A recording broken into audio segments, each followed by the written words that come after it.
I know that you're in the south and you've got a lot more juniors playing. I'm in the north and it's fewer. Yep. At the red stage, without the ratings now, I've got a little player who's 7, who's good, and every tournament she goes to gets cancelled because of lack of entries. Well, that would have never happened with the red rating system. There were plenty of people going for that. Is it something you're finding in your area or not? We're finding in our area at the moment is there's not many centres putting on competitions at the moment.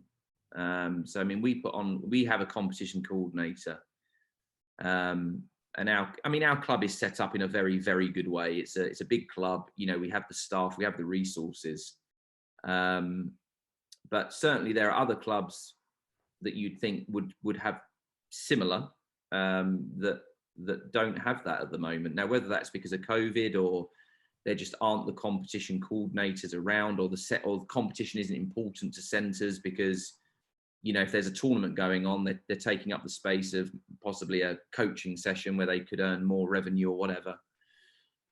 So there is that issue, I know, at the moment in Kent at least. And do tournaments get cancelled? I would say some do. I would say some do get cancelled, actually. I still think down here some female events get cancelled more than the boys. The girls seem to, if anything's going to get cancelled, it's going to be the girls. And the one thing that's always bugged me about that is that we've always been told as coaches that there aren't enough girls playing, the drop-off is getting more and more, what can we do to get more girls involved in sport and all of this. And when there is a competition and there's 5 girls entered, the event gets cancelled because there aren't enough entries. And I think, well, just do it with those 5 that want to do it, because, okay, you're not going to have a draw of 8 or 16 or whatever, but you can still do a round robin with 5 girls, and at least they're still doing it. They're not being dropped out because other people aren't entering it. They've decided they want to play. There's 5 of them. You know, why can't we keep that going? That annoys me a little bit. So to answer your question, I would say that there aren't enough competitions. And if anything's going to get cancelled here, it's going to be the girls, especially at the moment, the 8 and under girls, like you've said. I think that's been the most hard hit age group since COVID started. We don't seem to have as many of them than we had in the past, for sure. So do you feel that the pathway that Emma took is there for people at the moment?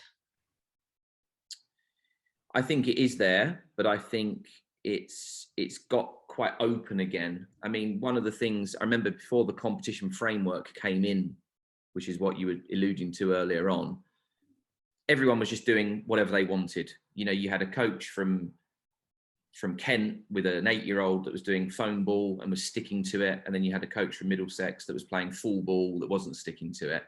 And it was just so all over the place. And I think they looked at that and said, right, we've got to stop this. We're going to make it very uniform. This is what you do if you're 8. This is what you do when you're 9. And I totally get why they did that. They had to kind of put a plug in it, because it was just, you were just leaking players all over the place because they just weren't doing the right ball colour. So I understand why they did that. And I think when there's boundaries, you know, I'm one of these people, which is probably why I like all the norms and all the times and all the shots. I think when there's boundaries, you get better results because people know where they are. And I think it's going more back the other way now. Now you can play up a ball colour, and you can just do that when you turn the correct age. There's no standard to it now. I think we're going back the other way. I think more people are going to do what they want, especially when you get to 12 and you can play any age group. You know what I mean? It's a bit, but they've made more points available for the older age groups. Why don't they just have this? You just win the same amount of points no matter what age you are. If you win a grade 3 and you're 10, you get 250 points. If you win a grade 3 and you're 18, you get 250 points. If you win a grade 3 at 10, but it's an 18 and under, which means you get 4,000 points, people are going to chase that because it's more attractive. It's a way of jumping up the system. So I think the system that she came through is still there, but I think the boundaries and the parameters might be shifting too much back in the other direction. And then that system could get lost if we're not careful. Do you think Emma's success is vindication of that strict system and the talent ID and the competition framework? I think it's a combination of everything. I think, I was a big fan of Roger Draper, the talent ID systems, all those guys that would work on it. I mean, you mentioned Mark Padfield. What a great guy. I mean, he was fantastic, wasn't he? All of them were. John Traherne, Keith Pullen, Joe Morris, we had Simon Dardy, all these guys, Andrew Lewandowski, they may not have pleased everybody, and there's always going to be something that someone says where you're going to be like, I don't agree with that.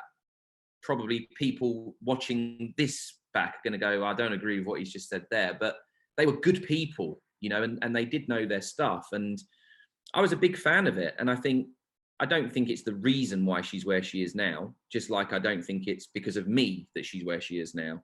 I think it's a combination of everything, the parents buying into it and sticking with it. And of course, her, she's very, very gifted.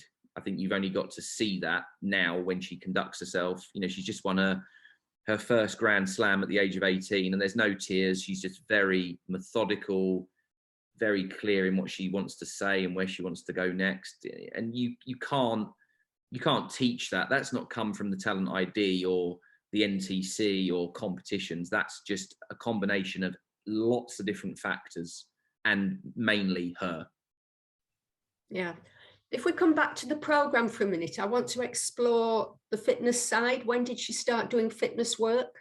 Very early. So one of the things that we've got at the club, and I think it's what separates us from the other clubs around us, is we have a very, very good strength and conditioning program. We were one of the first centres to offer that, and she did strength and conditioning from a very, very young age. And it wasn't just so at Park Langley, what we do is we do a group at 4 to 5:30, they'll then do strength and conditioning after at 5:30 till 6. It was half an hour back in those days. It's now 45 minutes.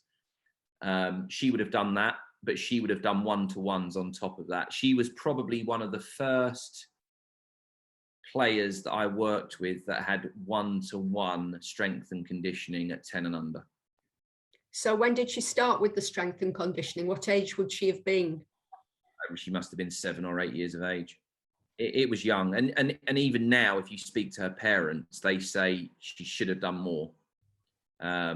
It's obviously a lot, that world is a lot different now. It's really opened up, and, lots of people do strength and conditioning, offer strength and conditioning.